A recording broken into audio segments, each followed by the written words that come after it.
మీరేంటంటే ఒక స్ట్రాటజిక్గా ప్రతిపక్షాన్ని మాట్లాడనీయొద్దని పదే పదే నేను లేవగానే ఒక మంత్రి గారు లేస్తారు, ఆయనకు 10 నిమిషాలు ఇస్తారు, లేవగానే ఇంకో మంత్రి గారు లేస్తారు, ఒక 10 నిమిషాలు ఇస్తారు. ఇది కరెక్ట్ కాదు అధ్యక్ష.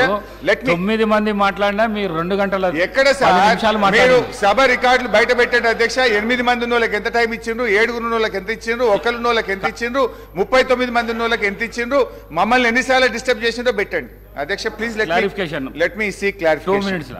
అధ్యక్ష ఈరోజు గౌరవ ముఖ్యమంత్రి అట్లా 2 మినిట్స్ అనకండి సార్. ముఖ్యమంత్రి గారు పావు గంట మా మీద ఇష్టం ఉన్నట్టు స్వీపింగ్ రిమార్క్స్ చేయొచ్చు, బట్టి గారు ఇష్టం ఉన్నట్టు మాట్లాడొచ్చు. మా గొంతు ఎందుకు నొక్కుతారు? వారు లీడర్ ఆఫ్ ది హౌస్ అధ్యక్ష. హరీష్ రావు గారు వారు leader of the house. KCR గారు వస్తే వారికి కూడా టైం ఎంత స్వీపింగ్ రిమార్క్స్ చేయొద్దండి. కానీ మీరు ఆ విధంగా talking on behalf of my party.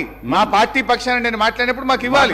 మాట్లాడండి, క్లారిఫికేషన్ మాట్లాడండి అధ్యక్ష. ఇవాళ గౌరవనీయులు ముఖ్యమంత్రి గారు రేవంత్ రెడ్డి గారు పొద్దు నుంచి చూస్తున్నా, నిన్న మొన్న కూడా చూసిన సభలో ఆయన ఇంకా సభానాయకుడిగా కాకుండా ఓ ప్రతిపక్షంలో మాట్లాడినట్టు గాంధీ భవన్ లో పిసిసి అధ్యక్షుడిగా మాట్లాడారు అధ్యక్ష.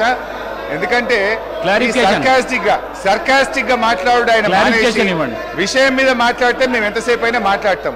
పదే పదే మా మీద సర్కాస్టిక్ కామెంట్లు మానేయాలని చెప్పి నేను కోరుతా ఉన్నా అధ్యక్ష. నిజంగా వాళ్ళు మంచిగా చేస్తే మేము సహకరిస్తాం. వాళ్ళ మేనిఫెస్టో అమలు చేయమనండి, మేము సంపూర్ణంగా సహకరిస్తాం. వాళ్ళు మంచి పనులు చేయమనండి, మేము సహకరిస్తాం. ఇలా కాళేశ్వరం మీద మళ్ళీ వారు మాట్లాడుతూ వారు ఈరోజు మేము అన్నదేంది అధ్యక్ష, మేము ఆ రోజు అన్నది కాళేశ్వరం మీద 83 వేల కోట్ల రూపాయలు అప్పైతే వీళ్ళ నాయకుడు రాహుల్ గాంధీ గారు 1,00,000 కోట్ల అవినీతి జరిగిందని తప్పుదో పట్టించిండ్రు అని చెప్పి మేము మాట్లాడినాం.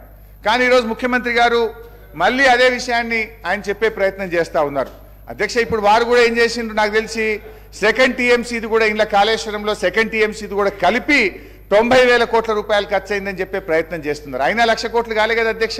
అంటే మేం చెప్పిందే నిజం.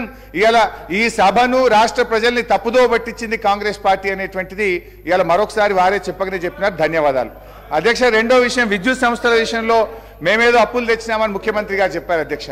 2014 సంవత్సరంలో ఈ రాష్ట్రాన్ని మాకు అప్పజెప్పినాడు విద్యుత్ సంస్థల ఆస్తుల విలువ 44,438 కోట్ల రూపాయలైతే ఈ రోజు మేము క్రియేట్ చేసిన ఆస్తుల విలువ 1,37,571 కోట్ల రూపాయల ఆస్తుల విలువతో ఇవాళ మేము వాళ్ళకి అప్పగించాం అధ్యక్ష. చివరిగా అధ్యక్ష, ఆర్టీసీ విషయంలో ఆర్టీసీ కొత్త బస్సులు కొనుక్కోవడానికో సంస్థను బలోపేతం చేయడానికి మేము గ్యారంటీ ఇచ్చినామే తప్ప ఆ డబ్బులు ఏదో రాష్ట్ర ప్రభుత్వం వాళ్లే.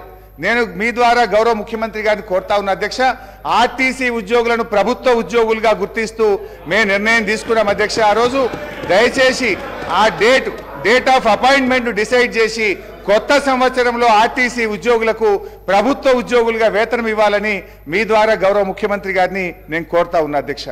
అధ్యక్ష, ఈరోజు ఏ అంశంలోనైనా ఇలా బట్టి గారు చెప్పిన దాంట్లోనైనా ఇతర విషయాల్లోనైనా మేము చివరిగా ప్రభుత్వానికి చేసే అప్పీల్ ఒకటే అధ్యక్ష. ఇవాళ మేము ఏంటంటే మీరు విషయాలు చెప్పొద్దనిలే, మీరు ఏ విషయమైనా చెప్పండి, ఎన్ని వైట్ పేపర్లు అయినా పెట్టండి, ఎన్ని రోజులు చర్చ పెట్టినా మేము సమాధానం చెప్పడానికి సిద్ధంగా ఉన్నాం. మంచి పని చేస్తే సహకరించడానికి సిద్ధంగా ఉన్నాం. మేము చెప్పే ప్రయత్నం ఏంటంటే అధ్యక్ష, ఇవాళ మనకు ముఖ్యంగా పదవుల కంటే కూడా ఈ వ్యవస్థలు అనేటువంటివి ముఖ్యం. రాజకీయాల కంటే రాష్ట్రం ముఖ్యం, ప్రజల ప్రయోజనాలు ముఖ్యం. రాష్ట్ర భవిష్యత్తును దెబ్బతీసే మీరు మహేశ్వర్ రెడ్డి గారు